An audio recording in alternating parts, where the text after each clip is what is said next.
हे नियोजन असं काही ठरलेलं नव्हतं। सगळ्या कार्यकर्त्याची मानसिकता होती की विकासात्मक कामं होत असताना सरकारी सत्ताधारी पक्षाचे नेते मंडळी विरोधकांकडे दुर्लक्ष करायचे सातत्यानं आणि विकास व्हायचा नाही, काम करायला मिळायचं नाही आणि कार्यकर्ता आणि लोकांनी निवडून दिले की बाबा विकासक कामं झाली पाहिजे आणि कामं होत नाही त्यावेळेस आम्हाला रोषाला समोर जावं लागायचं। या पार्श्वभूमीवर कार्यकर्त्याच्या भावना होत्या की आपण कुठेतरी सत्ताधारी पक्षात सहभागी व्हावं जेणेकरून आपल्या भागातल्या विकासाच्या कामाला प्राधान्य मिळेल आणि आपल्याला शिवसेनेतच राहायचं। शेवटी शिवसेना ही वंदनीय शिवसेना प्रमुखांनी स्थापन केलेली शिवसेना आहे आणि वंदनीय शिवसेना प्रमुखांच्या विचाराशी बांधिलकी ठेवून आम्ही शिवसेनेमध्ये आज प्रवेश केला आहे। त्यामुळे कुठेही अडचण असायचं कारण नाही, पण बाळासाहेबाशी आमची बांधिलकी आहे त्यामुळे कुठेही अडचण अशी वाटत नाही। मातोश्रीबद्दल नाराजी काय असायचं कारण नाही। मातोश्रीने मला काही भरपूर दिलेलं आहे त्यामुळे त्यांच्याविषयी नाराजी असायचं कारण नाही।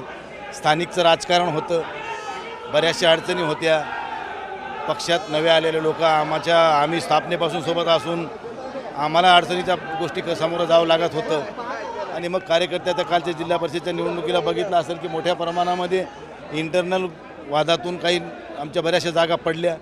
ह्या सगळ्या गोष्टीमुळंच कार्यकर्त्याच्या भावना दुखावलेल्या होत्या आणि त्या अनुषंगाने ह्या सगळ्या झालेली प्रक्रिया आहे। साहेब हे पूर्ण बंड याचं लीड हे तुम्ही केलेलं आहे असं चर्चा आहे, काय सत्यता आहे? असं काय नाही, सगळ्याचीच मानसिकता होती, एकट्या दुकट्याचं कोणी नसतं।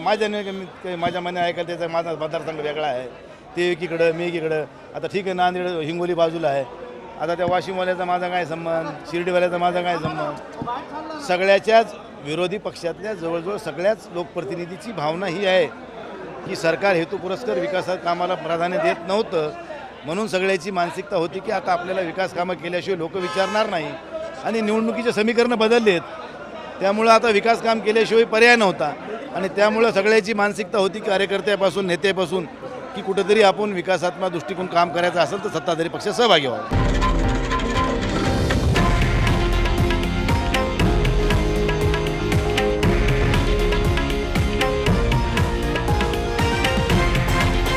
हे आहे देशातील नंबर 1 न्यूज नेटवर्क आणि आपण पाहत आहात TV9 मराठी, एकमेव।